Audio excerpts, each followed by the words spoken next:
282 वाला विधानसभा विधायक पूर्व प्रत्याशी रामचंद्र प्रसाद पूर्व डॉक्टर असी प्रसाद, आज हम अपने बहराइच क्षेत्र के मटेही गांव में हैं, बाजार में, जहां पर किसानों की सुबह से शाम तक भीड़ लगी रहती है। उनके खेत में खाद डालने के लिए उनके पास व्यवस्था है, लेकिन उनको खाद नहीं मिल रही है।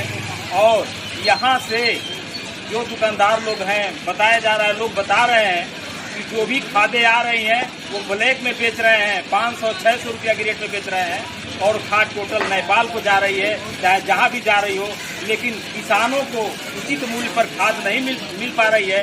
मैं प्रशासन से ये कहना चाहता हूँ कि मटेही में जो भी इस क्षेत्र के लोगों के लिए जो व्यवस्थाएं है खाद की, उचित जो मूल्य पर जो रेट है, उसे मानक रेट पर खाद दिया जाए, ताकि किसानों को कुछ उनके खेती के लिए साधन हो सके, उनके बाल बच्चों को जीवन का आधार हो सके।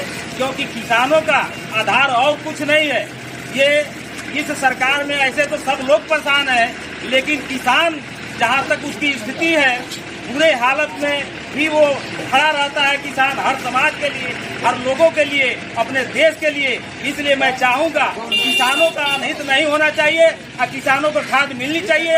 अगर ऐसा प्रशासन नहीं करती है तो मैं जोरदार इसका विरोध करूँगा, चाहे जहाँ तक जाना होगा।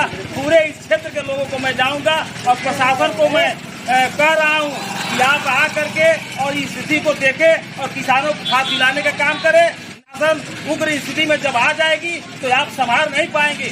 इसलिए आपको चाहिए कि आ करके यहाँ की स्थिति देखें और जो खाद जो है कि मनमानी जो बिक रही है उसको रोके और किसानों को उचित मूल्य पर खाद मिले। यही मैं कहना चाहता हूँ।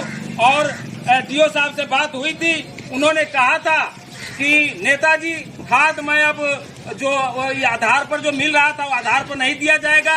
अब जो है कि किसानों का किसान वही है, उस आधार पर मिलेगा। और 1 एकड़ के लिए 1 बोरी खाद उपयुक्त होती है तो हमको उतना ही मिले, लेकिन मिलना चाहिए। और यहाँ पर जो मनमानी जो खाद बिक रही है उसको रोका जाना चाहिए। और